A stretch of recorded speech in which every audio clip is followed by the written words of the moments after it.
Olá, querido aluno e aluna. Professor Chicão, mais uma vez de volta.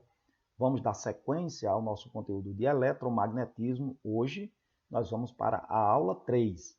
Se você não viu as videoaulas anteriores, aula 2, que fala do campo magnético sobre fios condutores, e da aula 2, que fala do campo magnético em espiras e solenoides, clique no card que vai aparecer aí em cima.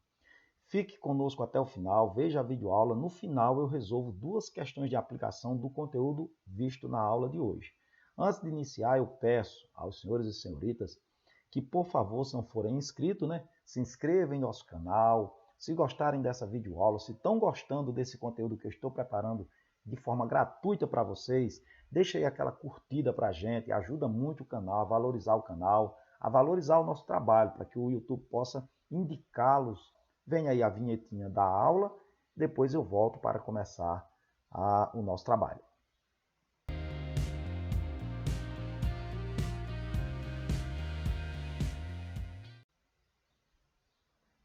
Bom, pessoal, inicialmente vamos imaginar o seguinte. Vamos supor que você tem um campo magnético, estou supondo aqui um campo magnético horizontal para a direita de vocês, As linhas paralelas indicam um campo magnético uniforme. Agora, vamos supor que você tenha uma carga Q que seja lançada jogada dentro desse campo com uma certa velocidade V. Admita também que a direção do vetor velocidade forme com as linhas do campo magnético um ângulo alfa qualquer. Uma vez dentro do campo magnético, então, essa carga passa a ficar sujeita a uma força de origem magnética, que nós chamamos de força magnética, cujo módulo é dado pela expressão força magnética igual a intensidade ou módulo do campo, vezes o módulo da carga, vezes a velocidade, vezes o seno do ângulo. Observe que a carga lançada ela está em módulo porque, como vocês já viram nas aulas de eletricidade, a carga ela pode ser positiva ou pode ser negativa. Então, quando nos exercícios ela vier negativa, você vai colocá-la na expressão positiva. Por isso que está aqui esse módulo, porque a força magnética não tem sinal negativo. Tranquilo? Agora, força é um vetor, vocês já sabem disso lá das forças da mecânica. Se você não viu essa minha videoaula sobre forças da mecânica, clique no card que vai aparecer aí e veja a videoaula. Ela está supimpa, viu? Como um vetor, ela precisa de módulo, direção e sentido. Precisa de módulo, direção e sentido. Portanto, o módulo é dado pela expressão. Agora, a direção e o sentido. A gente usa uma regra chamada de regra da mão esquerda. Mas, como vocês viram, para determinar o campo magnético em um fio, nós usamos uma regra chamada de regra da mão direita. Para não ficar usando mão direita e mão esquerda, isso gera no aluno uma confusão na hora de utilizar, não sabe quando usar a mão direita, quando usar a mão esquerda, a gente vai usar de novo a mão direita. Você só vai usar a mão direita. Só muda o procedimento. Para determinar agora a direção e o sentido da força magnética, com a mão direita aberta, espalmada, você vai colocar a seguinte disposição. Os 4 dedos palmares, eles vão na direção do vetor campo magnético, do B. O seu dedo polegar vai na direção da velocidade V. E a palma da sua mão vai dar um empurrão, por isso que alguns autores chamam de regra do empurrão. A sua palma da mão vai indicar o sentido da força magnética, como se estivesse empurrando ela. Agora, um detalhe importante. A palma da mão vai representar o sentido da força magnética quando a carga lançada for positiva. Se a carga lançada for negativa, o sentido será as costas da palma da mão. Palma da mão, carga positiva, as costas da mão se a carga for negativa. Agora, as unidades, como sempre trabalhamos, força deve ser dada em newtons, cujo símbolo é o N, o campo magnético em Tesla, cujo símbolo é um T, a carga em coulombs, cujo símbolo é o C, e a velocidade em metros por segundo. Tenham bastante cuidado com essas unidades. Agora, vamos a alguns casos particulares. Nós temos 2 casos que são particulares. 3, perdão. Primeiro, se a carga for lançada paralela às linhas do campo. Ora, galera, paralelo, então eu posso lançá-lo de 2 maneiras. Primeiro, eu posso lançá-lo na mesma direção e sentido das linhas do campo, neste caso o ângulo alfa é zero, são paralelos e estão no mesmo sentido, mas eu poderia lançar essa carga em sentido oposto às linhas do campo. Ó. Neste caso, o ângulo alfa vale 180 graus. Ora, da matemática elementar, vocês já sabem, da trigonometria básica, que o seno, a equação para calcular a fórmula da força magnética é a mesma, mas vocês sabem que o seno de zero e o seno de 180 é zero. Portanto, se eu substituo aqui nessa expressão, zero vezes qualquer fator é zero. Portanto, a força magnética é nula. E da segunda lei de Newton, se você não viu a nossa videoaula sobre segunda lei de Newton, sobre as leis de Newton, clique aí no card que vai aparecer. A força resultante sendo nula, significa que o movimento é retilíneo e uniforme. A partícula estará em equilíbrio dinâmico. Agora, se a carga for lançada perpendicular às linhas do campo, agora perpendicular, o ângulo vale 90 graus. De novo, a nossa equação para o cálculo da força magnética, BQV seno do ângulo. Como o ângulo é 90, lá da trigonometria básica, vocês sabem que o seno de 90 é 1. Se o seno de 90 é 1, sobrou só esses três termos aqui do segundo membro. Portanto, a força magnética é BQV. Ou seja, aqui a força magnética atinge seu valor máximo. E ela passa a executar, dentro do campo magnético, um movimento circular uniforme. Movimento circular uniforme. Ora, galera, se tem uma trajetória circular, e aqui eu representei, vamos só ilustrar para vocês verem aquela questão da regra da mão direita. Aqui você tem um campo magnético, essa ilustração vocês já conhecem da nossa videoaula de campo magnético em fios. Se não viu, veja lá a videoaula. Quando eu coloco o círculo com um X dentro dele, eu estou indicando um campo magnético que está entrando no plano. Então aqui eu tenho um campo magnético cujas linhas estariam entrando no plano, na tela do computador. Como você está aí sentado em frente à tela, é como se as linhas estivessem indo de você para o computador, entrando na tela do computador. E, usando a regra da mão direita número 2, os 4 dedos palmares vão na direção do B. No seu caso, você que está em frente ao computador, vai colocar os 4 dedos apontando para a tela.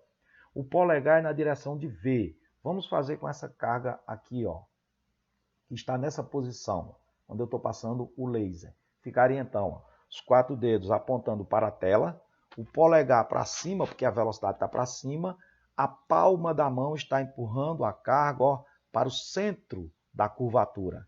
Se eu repetir esse processo para quando a carga estiver lá em cima, ó, aí, linhas apontando para dentro do computador, polegar agora para a esquerda de vocês e a palma da mão está empurrando ela para baixo. Então, neste caso, se a trajetória é circular, ela tem um raio, cujo valor, desse raio é expresso pela equação que nós temos aqui, que é essa equaçãozinha aqui, ó. Observem que, olhando a expressão, você conclui que o raio é diretamente proporcional à massa e à velocidade e inversamente proporcional ao módulo do campo e ao módulo da carga, certo? Não se esqueçam que dessa equação aparece a massa, que é o elemento comum ou novo aí, e essa massa tem que estar no sistema internacional, ou seja, tem que ser dada em quilogramas. Bom, e se a carga for lançada obliquamente? Quando você lança obliquamente, significa que o ângulo alfa, galera, é um ângulo diferente de 90 graus e diferente de 0 ou 180. Qualquer ângulo, de 10, de 20, de 60, de 45, qualquer ângulo. Aí a gente diz que foi um lançamento oblíquo. Veja que aqui é o seguinte, ó.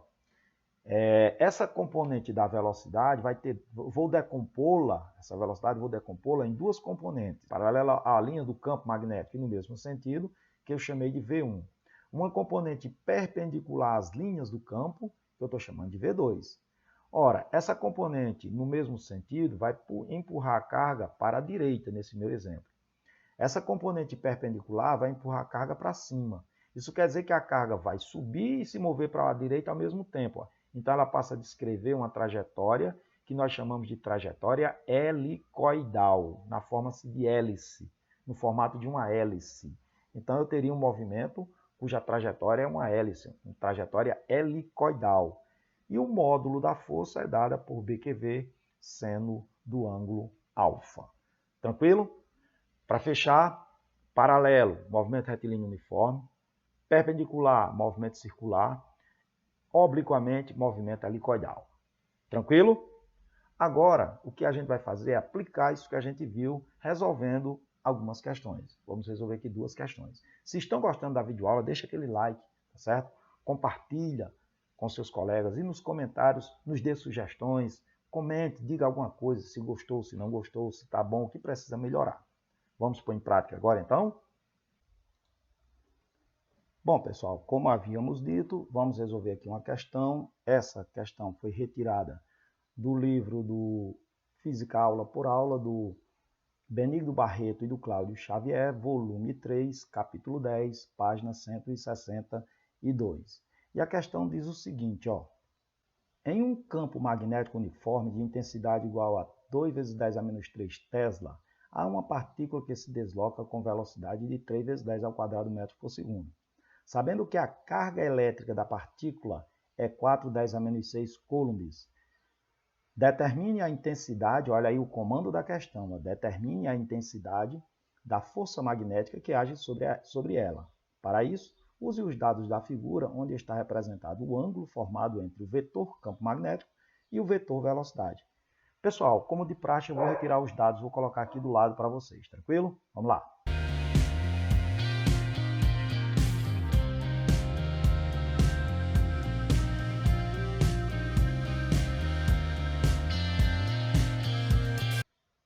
Pronto, ele deu o campo magnético, deu a velocidade, deu a carga, que é a força magnética, e na figura nós temos o ângulo de inclinação, tranquilo? Entre a velocidade e as linhas do campo. Agora, lembrando que quando a carga é lançada obliquamente, que é esse caso, quando o ângulo é diferente de 90, de 0 ou 180, ela foi lançada obliquamente. Nós temos que a força magnética ela é dada pela equação campo magnético, módulo da carga, velocidade e o seno do ângulo, que é 30 graus. Da trigonometria elementar, vocês já sabem que o seno de 30 graus é 1/2. Né? Substituindo agora a letra por números, vamos ficar com a equação assim, ó.